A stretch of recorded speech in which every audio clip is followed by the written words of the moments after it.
Academy என்று 45 ஆண்டுகள் கழிந்த பின்னர் நான் துவக்கி இருக்கிறேன்.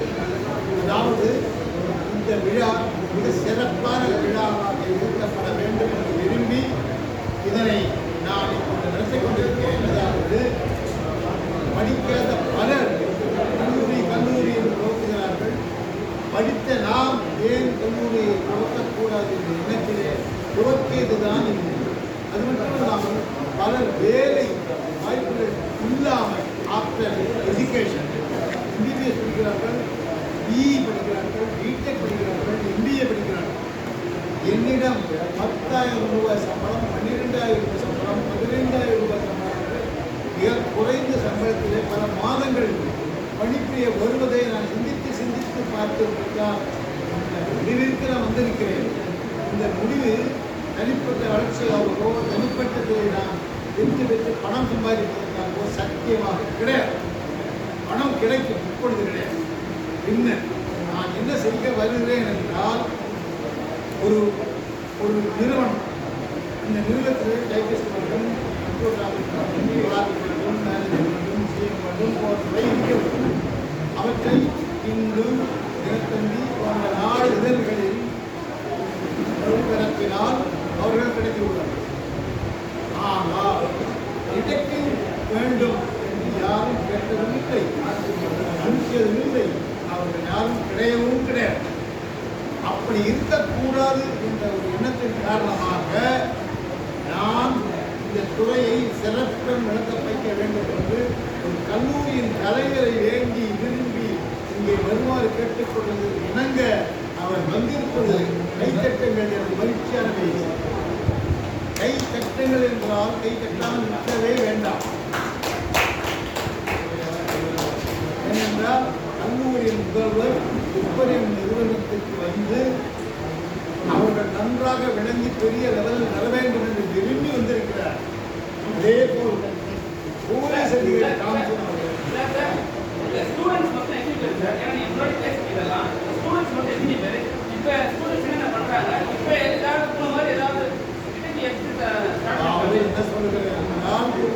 இந்தியா முழுவதிலும் என்னிடம் பயின்றவர்கள் ஆங்காங்கே முழு பயிற்சி அடையாமல் கிடைக்கும் என்ற பெயரிலே உலா வருகிறார்கள். மக்கள் ஏமாற்றப்படுகிறார்கள். அதாவது என்னிடம் பயின்றவர்கள் ஸ்டூடெண்ட்ஸ் என்று நான் சொல்லாத காலங்களில் நீங்கள் இப்பொழுதுதான் நான் ஸ்டூடெண்ட்ஸ் என்று போனவர்களை இளைஞர்கள் என்றுதான் இளைஞர்களுக்கும் ஸ்டூடெண்ட்ஸுக்கும் வேறுபாடு இருக்கு. என் பெயரை மட்டும் நீங்கள் என் மனைவி சரியில்லை கண்டுபிடித்து கொடுங்கள் என்றால் ஒழுங்காக மரியாதையாக கண்டுபிடித்து கொடுக்கப்பட வேண்டும். ஆனால் இவர்களுக்கு கண்டுபிடிக்கும் திறமை கிடையாது. காவல்துறைகளின் பயம் இருக்கிறது. நம்மை அரசியல் வருவார்களோ சொந்தக்காரர்களா, அதனால் அவர்கள் செய்யாமல் இருவர்களும் பணம் பெற்றுக் கொண்டு ஏமாற்றி வருகிறார்கள். மிகப்பெரிய அயோக்கியத்தனமான செயல்.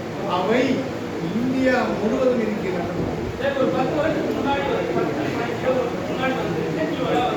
போலீஸ் கொண்டாடினாங்க. ஏதாவது கேஸ் ஏதாவது இல்லைன்னா பிரச்சனைனா அவங்ககிட்ட தான் வருவாங்க. இப்போ ஏன் அவங்ககிட்ட வருது கிடையாது? நீங்கள் ஏன் வந்து மேக்ஸிமம் வந்து அவங்களால அப்ரோச் பண்ணி, ஏன்னா இப்போ நீங்கள் பார்த்துருப்பீங்க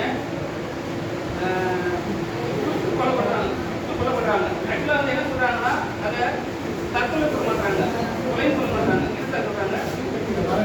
இல்லை நான் என்ன கேட்குறேன், என்ன சொல்ல வராங்கன்னா அந்த ரவுடியாக சுற்றி கொண்டுட்டோம், இந்த மாதிரி என்ன தாக்க வர்றாங்க. ஏன்னா உங்ககிட்ட வந்தாலே நீங்கள் பிளே பண்ணி கொடுத்துருவீங்க. ஏன் இப்போ வரது கிடையாது? அவங்க வர்றது கிடையாது, வர்றாங்க. டிஜிபி சைலேந்திர பாபு இவங்க எல்லாமே எனக்கு உதவி பண்ணியிருக்காங்க. நானும் உதவி பண்ணியிருக்கேன். பலரும் உதவி பண்ணிட்டு போலீஸ் வராமல் இல்லை. நாங்கள் அவர்களுக்கு சீக்கிரட்டாக பணி செய்கிறோம். சீக்கிரட்டாக பண்ணுறோம்.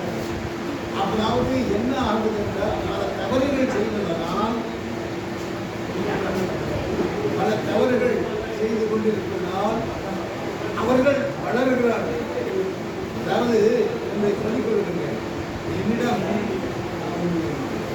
கம்பெனி பெருங்காய கம்பெனி என்னிடம் வந்தது. என்னுடைய ப்ராடக்ட் நிறைய டூப்ளிகேட் கண்டுபிடித்தார்கள் வருகிறார்கள். அதை அதை கண்டுபிடிக்க முயற்சி செய்து 6 மாதங்கள் கண்டுபிடிச்சிருக்கேன். கண்டுபிடித்த பின்னர் அவர்களிடம் கையெழுத்து வாங்கியவர்கள் the commissioner of police, deputy commissioner of police, assistant commissioner of police அவர்களெல்லாம் விலக்கி அந்த ஒரே இரவில் 45 பேர் போலி டிடெக்டர்களை கைது செய்ய முழுவதும் உதவி செய்தது காவல்துறை.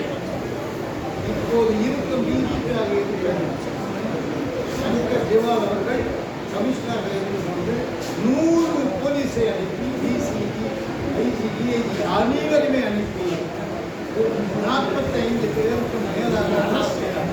இந்த அரஸ்ட் அடிக்கடி நடைபெற வேண்டும் என்று நமது தலைவர் ஸ்டாலின் அவர்கள் நான் முன்னாடி கேட்டுக்கொண்டே இருக்கிறேன். அதாவது ஒரு டிடெக்டிவ் துறை அதே நேரத்தில் இதை டூப்ளிகேட் நடந்து கொண்டிருக்கும்போது அவற்றையெல்லாம் நிறுத்தப்பட வேண்டும் என்று அதற்கு தனி வாரியத்தை அமைக்க வேண்டும் என்று கேட்டேன். டிடெக்டிவ் வாரியம் வைத்து அமைத்தால் பல டூப்ளிகேட் குறைக்கப்படும். அதாவது நண்பரே உங்களை சொல்லிக் கொடுக்கும், நீங்கள் போட்டிருக்கும் சட்டை வைத்திருக்கும் பேனா வைத்திருக்கும் கண்ணாடி இப்படி இருக்கும் நிலை உங்களுக்கும் தெரியும். நீங்கள் வாங்குகிறீர்கள். காரணம் அந்த கடைக்காரர் இது குறைந்த விலையில் விற்று விடுகிறார். அந்த நிலை மாற்றப்பட வேண்டும். அதற்காகத்தான் நாங்கள் போராடுகிறோம். சார், இப்போ நீங்கள் டிடெக்டிவாக ஒரு விஷயம் பாருங்கள். தமிழ்நாட்டில் எல்லா இடத்துலையும் வந்து சொல்கிறாங்க கோழி என்கவுண்டர், கோழி என்கவுண்டர்ன்றாங்க. டிடெக்டிவாக வந்து எப்படி பார்க்குறீங்க? கோழி, அதாவது அவர்கள் கொலை செய்து விடுகிறார்கள். அதை கோழி என்கவுண்டர் தான் சொல்லப்பட வேண்டும். சொல்லப்பட விட்டால் அவர்கள் கைது செய்யப்படுவார்கள். அவர்களே கைது செய்யப்பட்டு விட்டால் நாட்டில் காவல்துறை பெயர் பெற்றுவிடும். பள்ளியிலே ஒருவன் ஒரு ஒருவர் தவறாக நடந்து கொண்டார்கள் என்றால் அந்த கல்லூரி அவரை பற்றிய நீதிகள் வெளிவிடவே வெளியாது. ஏனென்றால் கல்லூரி நிர்வாகத்தின் பெயர் விட்டுவிடும் ஒரு காரணத்தினால் அவர் மறைக்கப்பட்டு விடுவார். அதனால் என்கரேஜ் செய்யப்படுவதாக கட்டணம். அதுபோன்றுதான் பல விதங்களும் நடைபெற்று வருவதை ஒழித்து விட வேண்டும் என்று குலத்து கற்பாடு. இப்போ வந்து லாக்அப் டேட்னு நடக்குது. அது நீங்கள் எப்படி பார்க்குறீங்க? இப்போ வந்து ஒரு லாக்அப்பில் வந்து ஒரு அஃபீஸில் கூப்பிட்டோம்னா அவங்க வந்து பாத்ரூமில் வளர்ச்சிட்டு இருந்து டைட்டாக வளர்ச்சி வராங்க. அது வந்து உங்களோட பாயிண்ட் ஆஃப் வியூ எப்படி பார்க்குறீங்க? அது அப்படியெல்லாம் விடலை. விழாமல் இவர்களுக்கு சொல்லிக் கொடுக்கிறார்கள். நான் சொல்கிறேன், நாம் பல ஆண்டுகளுக்கு முன்னர் அதாவது குற்றவாளிகள் தேவை என்று பத்திரிகையில் நான் கொடுத்தேன். குற்றவாளிகள் தேவை. அந்த குற்றவாளிகள் தேவை என்ற பட்சத்தில் நாகேந்திரன் என்ற குற்றவாளியும் இருந்தார். நாகேந்திரன் மட்டுமல்ல, நாகேந்திரன் பெயர் சொல்ல விரும்புவதில்லை. பல குற்றவாளிகளும் என் முன்னில் வந்தார். நான் கேட்டேன், ஏனப்பா இந்த குற்றத்தை எல்லாம் செய்கிறீர்கள், செய்யாமல் ஒழுங்காக சம்பாதிக்க கூடாதா என்று கேட்டால் உடனே சொல்லுகிறார்கள், காவல்துறை தான் எங்களை ஈடுபடுத்துகிறது. நாங்கள் என்ன செய்ய முடியும்? சிறு குற்றம் ஒருவர் செய்து விடுவான், நம்ம எங்கே ஓடி விடுவோம். அந்த வழக்கை முடிக்க வேண்டும் என்றால் நீ ஓகே என்று சொல்லிவிடு, வழக்கை முடித்து விடுகிறது காவல்துறை மற்றும் சொல்லிக் கொடுக்கிறது. அப்படி சொல்லிக் கொடுக்கும் பட்சத்தில் எப்படி இந்த நிர்வாகம் ஒழியும் என்று நினைத்து பாருங்கள். அதில் கோத்தமிச்சோன் தனித்து இருக்கிறார். பத்திரிகையாளர்கள் நீங்கள் தான் இவற்றெல்லாம் நன்கு விளக்கி மக்களுக்கு புரிய வைப்பதோடு காவல்துறைக்கும் எச்சரிக்கை வேண்டும் என்று வேண்டி இதே செய்தியை சிஎம் மிஸ்டர் ஸ்டாலின் அவர்களுக்கு தெரிவிக்கிறார். ஸ்டாலின் புதியவர்கள். ஸ்டாலின் தந்தையார் கலைஞர் கருணாநிதி அவர்களும் என் தந்தை அவர்களும் ஒன்றாக உதவி விளையாடியவர்கள் எல்லாம் அவையெல்லாம் எனக்கு தெரியும். ஏனென்றால் நாம் அதே ஊரை சேர்ந்தவன் தான். தஞ்சை புண்ணியனூர் மாரியம்மன் கோவில் அந்த ஊர், வளர்ந்த ஊர், இவர்களெல்லாம் இருந்த ஊர் தான்.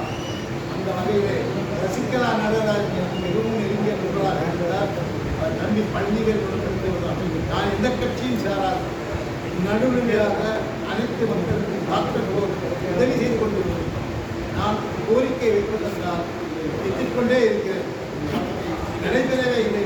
வருத்தம் இந்த ட்ரெஸ் மீட்டிலே இந்த வருத்தத்தை தீர்க்குமாறு தாழ்வு கேட்டுக்கொள்கிறேன்.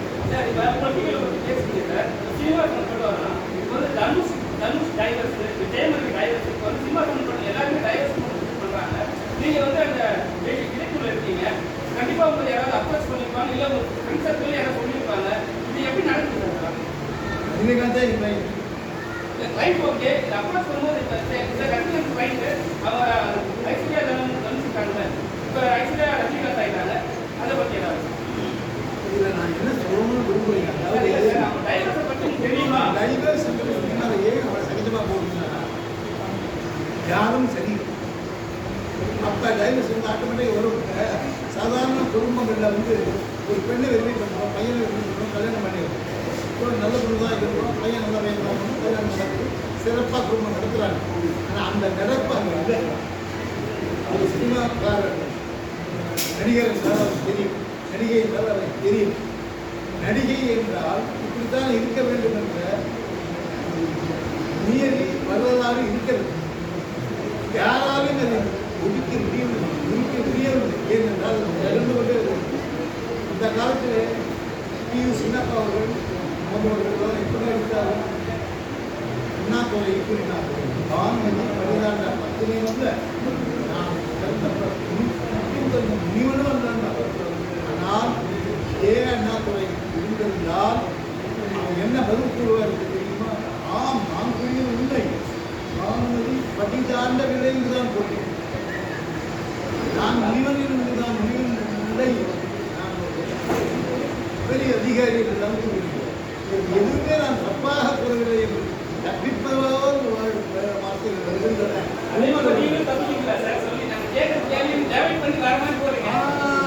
நான் போக மாட்டேன். நான் சர்டிஃபிகேட் கட்டுப்பட்டவன். பிரஸ் மீட் அடிக்கடி பிரஸ் மீட்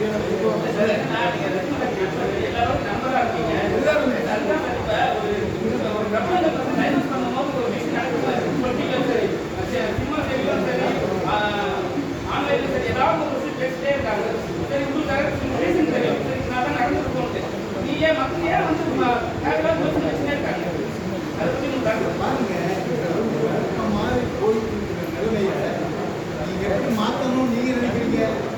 இது முடியாது. அதாவது காலங்காலமாக உள்ளது.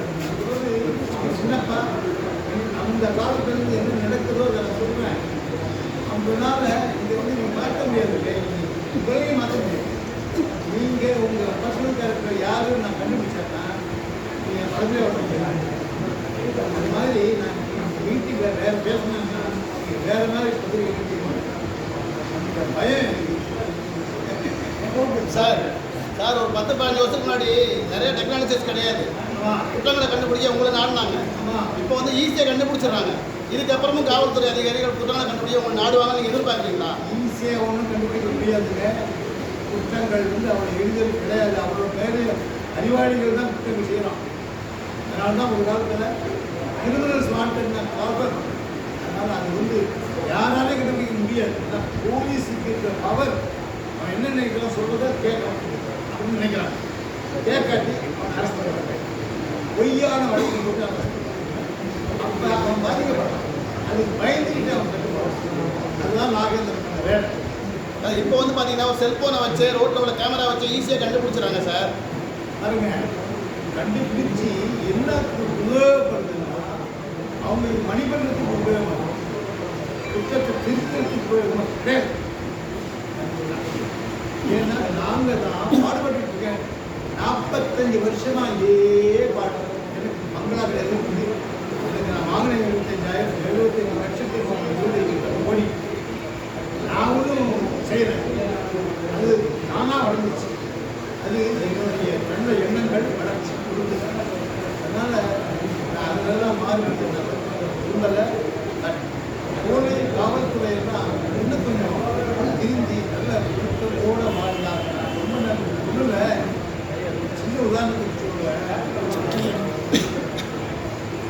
சின்ன உதாரணம், நிறைய டூப்ளிகேட் ப்ராடக்ட்ஸ் பிராண்டி விஸ்கி எல்லாத்துலேயுமே இருக்குதுன்னு யார் உற்பத்தி பண்ணுறாங்களோ அவங்க கண்டுபிடிச்சிட்டு இதே சங்கர் ஜேவாலுக்கு நாங்கள் ஒரு கடிதத்தை எடுத்தோம். சங்கர் ஜேவால் உங்களுக்கு எனக்கு தெரியும், இந்த டூப்ளிகேட் ஆகவே இருக்குது, இது ஏன் கண்ட்ரோல் பண்ண முடியாதுன்னு புரிஞ்சுது. அது மட்டும் இல்லை, அந்த டூப்ளிகேட் கம்பெனி யார் உற்பத்தி பண்ணுவாங்க பல கோடிக்கணக்கான ரூபாய். தமிழ்நாடு முழுக்க டூப்ளிகேட் எந்த ஆகஸ்ட் மாதத்தோடு முடிவு நாங்கள் எக்ஸ்டெண்ட் பண்ணி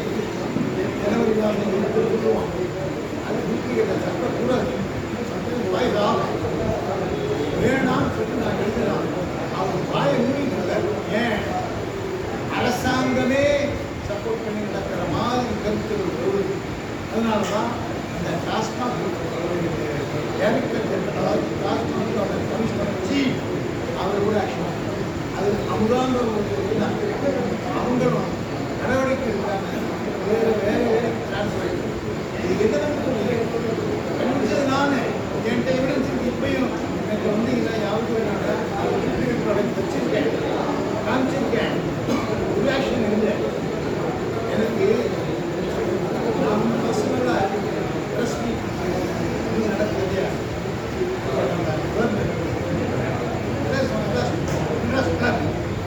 கோயில் மீட் பண்ண சொல்கிறாங்க நீங்கள் பேசுறதுலாம் நடவடிக்கை யாரும் எடுக்க மாட்டாங்க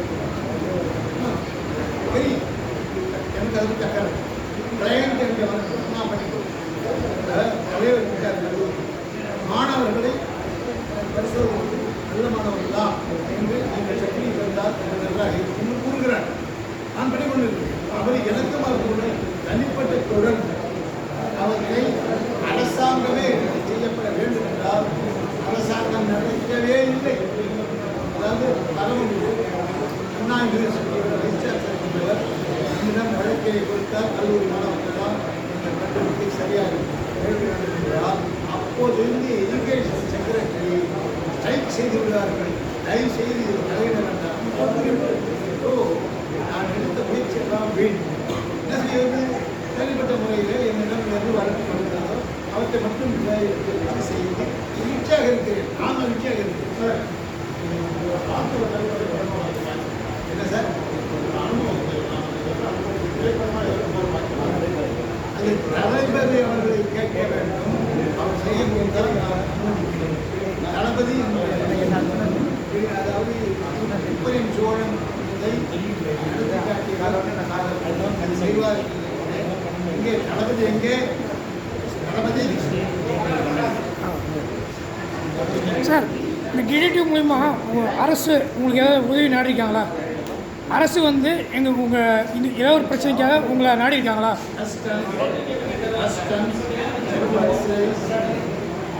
கவர்மெண்ட் டிபார்ட்மெண்ட்ஸ் எல்லாம் பயன்படுத்தி இருக்கிறார்கள் அனைத்தும் பயன்படுத்தி கஸ்டம்ஸிலே கோபிநாத் என்பவர் கலெக்டர் அவருக்கும் எனக்கும் ரகசிய பெயர் எழுதுமா விஷ்ணு நான் போனிலே விஷ்ணு பேசுகிறேன் என்றால் யாராவது எடுத்தாலும் விஷ்ணு பேசுகிறார் என்று சொல்லும்போது அவர் பின்னர் அவர் வந்து நாம் விஷ்ணுதான் பேசுகிறேன் இப்படி எங்களுக்கெல்லாம் சங்கேத முறையிலே பல வேலைகள் அரசாங்கத்திற்கு செய்திருக்கிறோம் இன்னும் செய்து வருகிறோம் இன்னும் உண்மையை சொல்ல வேண்டும் என்றால் income tax commissioner number 1 political period தலைவர்களாக இருந்தவர்கள் சிறப்பாக இருந்தவர்களை இந்த பணியினை யார் என்பதை ரொம்ப முதலமைச்சர் பேரவையில் இருந்தவர்கள் சார் போலீஸ் கேஸில் பாதிக்கப்பட்டது இருப்பாங்க அதாவது குற்றவாளின்னு சொல்லியிருப்பாங்க அந்த மாதிரி குற்றவாளின்னு சொன்ன கேஸை நீங்கள் எடுத்து அதை நிரபராதி நீங்கள் ஏதாவது நிரூபிச்சிருக்கீங்களா இத்தனை வருஷத்தில் சிங்காரவேலு கடலூரில் ஒரு கமிஷனர் கடலூரில் நீதிமன்றத்தில் இருந்தவர் அவர் வைஸ் சான்சலர் பையன் ஆமாம் அவன் கொல்லவில்லை வேறு சிலர் கொண்டிருக்கிறார்கள் கலைஞருக்காக வேண்டி இந்த கொலை இப்படி